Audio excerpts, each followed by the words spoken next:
kawan. Coba juga.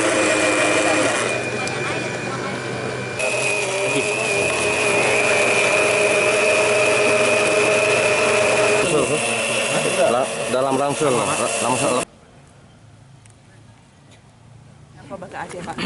Langkah-langkah sudah kami lakukan dengan koordinasi dengan BNN Pusat, BNNP, dan juga kami juga menggalang masyarakat pesisir untuk menginformasikan kepada kita bila mana ada indikasi ataupun orang-orang dicurigai.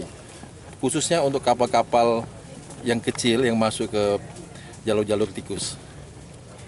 Kita sudah ada kerjasama antar instansi. Khususnya untuk laut kita sudah bekerjasama dengan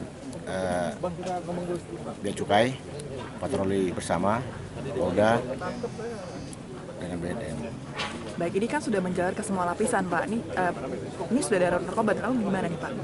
Ya, kita bahu-bahu. Kalau namanya darurat narkoba itu, seluruh elemen bangsa harus terlibat. Dari pemerintah.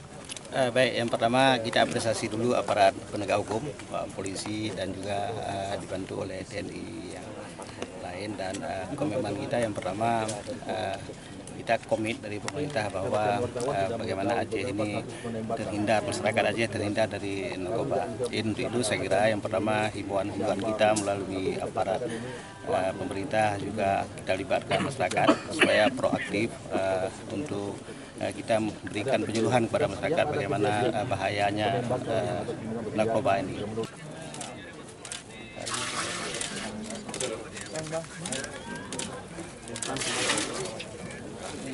Ini ya, sini ya. Ya.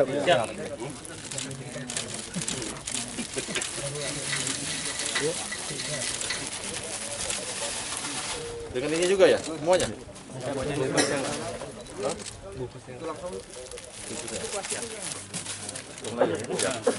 Dihabiskan.